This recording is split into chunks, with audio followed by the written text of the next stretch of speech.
Well, Donald Trump may not quite have his feet under the desk at the Oval Office, but the Trump transition team has sleeves rolled up, promising to dismantle Dodd-Frank, the law passed after the financial crisis to protect consumers and make banks less risky. Wall Street, for months under attack from Trump, is delighted. So what do regulators think?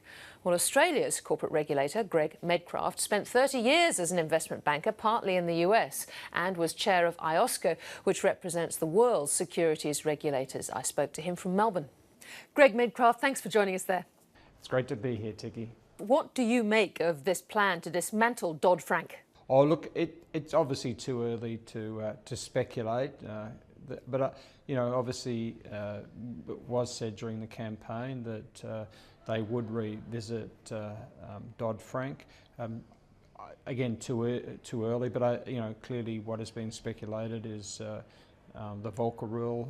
The other one will be interesting to watch is the Consumer Protection Authority, where you know there has been issues with that. But I think the general theme coming through the election of the new president is clearly is lowering financial regulation, cutting red tape, you know, enabling business, you know, cutting, you know, making it easier. So I guess it's a matter of really just seeing, you know, there's what is said during a campaign, and then obviously what you may want to do, but then what you can get through the legislature can often be very different. Well, Republicans control both houses. They've never liked Dodd-Frank. Both authors were Democrats. Presumably, there's a strong chance of this getting through, isn't it? Well, it's a matter of whether you... Dodd-Frank is a massive piece of legislation and rule-making. You know, the feedback that I've seen on that is that more than likely that maybe dismantling, if they did do it, dismantling perhaps some of the rules which are a big issue for many people. As you know, I mean, again, the Volcker rule was one example. The idea of the Volcker rule is to prohibit high street banks from investment banking activities like proprietary trading or hedge funds. Now, won't getting rid of that again be adding risk to the system? You know, that we look at why that was implemented, but again, you know, if that is done, that means an acceptance of potentially a high level of risk. But that, again, it's up to the government of the United States. If they determine, you know, the system can handle more risk, then that's up to them. Now, Treasury Secretary Jacob Lew, he, as you know, is the chair of the Financial Stability Oversight Council. He said in September that it would be a mistake to roll back the clock on these sort of protections. Oh, well, that's up. You know, at the end of the day, as market regulators, our mantra is to make sure that investors have trust and confidence in markets, and we do that within whatever the laws of the land are. And I expect that, you know, whatever happens, you know, the SEC or the CFTC in the States will do what they need to do to assure that within whatever framework they're given, frankly. The Trump camp argue Dodd-Frank has failed because big banks got bigger while community financial institutions have disappeared, I think at the rate of one a day, and taxpayers are still on the hook for bailing out any big bank deemed too big to fail.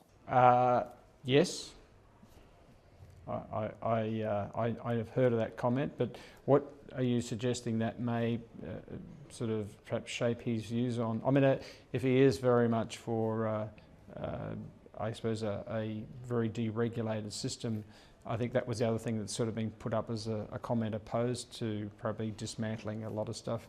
And he'll weigh that up, I guess. Donald Trump is looking at a debt-driven stimulus to the economy, more debt, more risk. Do you think getting rid of Dodd-Frank is a good idea? Oh, I won't try and second guess what they want to do in America, but again, it's up to governments to determine the risk appetite they want for their country, and for market regulators like myself to do the best they can to assure within that framework that you can assure trust and confidence in the financial system. It's as simple as that. And does IOSCO, your international body, have a view? Again, similar view at IOSCO. I mean, one of the things we may see is that, you know, they may do that, but then they may give one of the other things that the new president has said is to go very hard on crime. So they may strengthen the powers of the SEC to enforce the law. So you need to look at these things holistically, and it might be you allow high risk, but for those that do the wrong thing, you make it very painful. So I think you need to see, A, we need to see what happens, and B, we need to see holistically what the overall package is, frankly. Because clearly, with what has happened, I mean, he, like others, will want to make sure the markets can do their job to actually fund the economy and these new initiatives. Can I move to Australia's big banks? Have you seen any real cultural change on the ground now? Look, I believe that every major bank board that I meet with, and I meet all of them, and meet them pretty often, fairly regularly, either the board or the management team, they are all embraced with looking at their values and making sure their values are flowing through. It's very clear there are significant legacy issues, and I think there are probably many of those legacy issues are still working through. We've had the recent report on the fee for no advice. And it's unfortunate because every one of those legacy issues that comes out, people see and they go, oh my God, Father, there it is again. So look, they are really, I believe, certainly at the top level, I believe that many of them are really trying throughout their organisation to really engage with their values and make sure, and we're seeing that with you've seen this with the, well, I think I read today the ANZ about bonuses, because remuneration clearly is an issue. We saw that with CBA this week. So I do believe they know that they've got to win back that trust and confidence, and they are engaging with it. But again, I think it's a work in progress. Let's face it, particularly with the advent of digital, the best and most important asset to the banks is the trust and confidence of their customers, and it's important they focus on that. Partly to deal with failings in financial services, some banks are now looking at incentivising the CEO with softer targets like customer service to calculate their bonus. Now, what do you make of CBA's shareholder revolt this week on this idea, because there's so little transparency? Look, I think that it was a very interesting speech by David Gonski last week on why the community, he believes, has a high distrust in big business. And one of the things he pointed out was opaqueness or lack of transparency, amongst, I think it was 6 reasons. And one of the things he pointed out is how to deal with it is you've just got to communicate with people why you are doing what you're doing. And I think that goes to a bigger issue in our community these days. You need to explain the benefits of what you're doing, and you must be transparent, and you actually have to be proactive and forward-looking. So you can't be too slow or underestimate change. I think that's another lesson.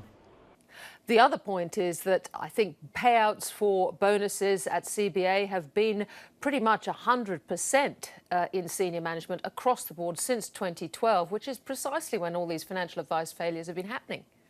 Yeah, well, I think one of the points that, again, that David Gonski made last week was remuneration is clearly an issue for the community.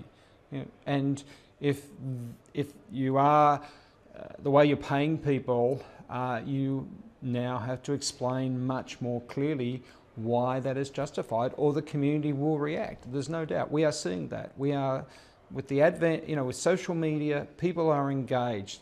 It's a new world, and you've got to, if you're going to work in that new world, then you've got to be focused, and you've got to communicate, and you've got to communicate with a broad group of stakeholders. There's no doubt about it. The world has changed.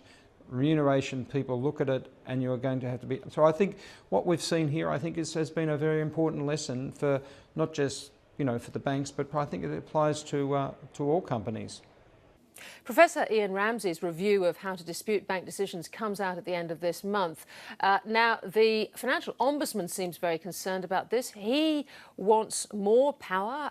He wants a compensation scheme of last resort rather than just a sort of show pony trial of a banking tribunal. Oh, look, clearly it's an issue for Ramsey and their recommendation, but also clearly decision is a matter for government. But clearly we were very supportive of the objectives of this review, having a forum that actually can more easily resolve disputes, lifting thresholds. But do you think the Ombudsman should have powers to compensate? As I said, I think that was the compensation scheme. I think was one of the things that he was asked to look at. I think a backup compensation scheme is certainly something that is worthwhile. But again, it's up a matter for government. It has been recommended, I think, on a number of occasions. Look, some of the recommendations that are being looked at, we think are good, lifting the thresholds. Whatever will help facilitate the trust and confidence of investors and consumers, we always support. Greg, there's also an issue at the regulator. You've stood down ASIC employee Mahmoud Dar, and yesterday he was charged with money laundering offences by the AFP, facing up to 10 years in jail. How could this have happened? Well, look, I really can't comment too much because these are allegations, and everyone is entitled to a fair trial. But we take these sort of allegations very seriously.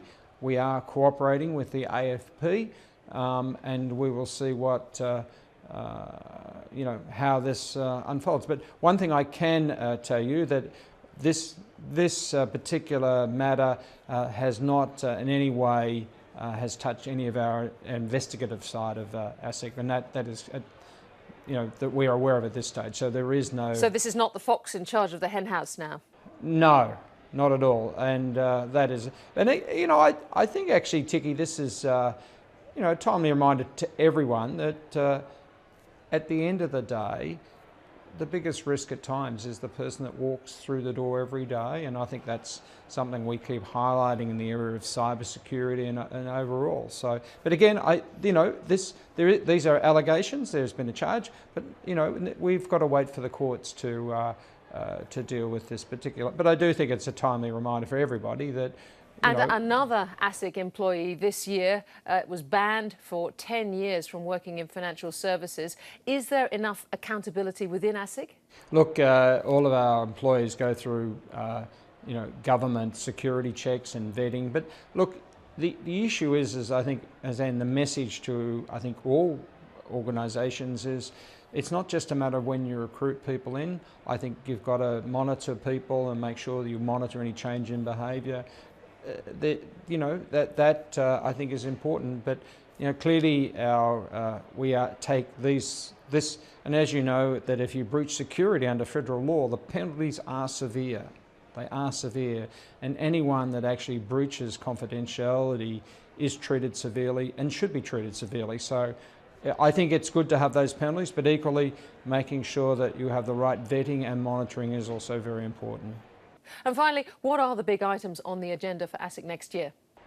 It's the year of implementation. It's about getting things done, and we really are highly motivated by the government support, the initiatives. The new money has now passed through the Parliament.